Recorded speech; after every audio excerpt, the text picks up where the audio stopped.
You ask Tiger to calculate. This deals with linear inequalities with one unknown. The final result is x smaller than 98. Let's solve it step by step. Group all constants on the right side of the inequality. Subtract 9 from both sides.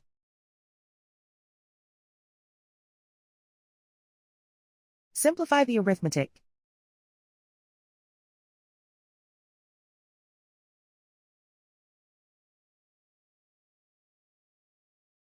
Isolate the x. Multiply both sides by 7.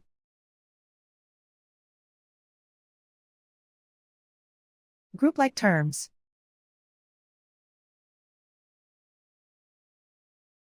Multiply the coefficients.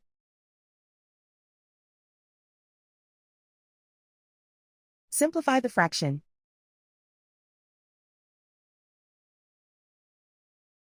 Simplify the arithmetic.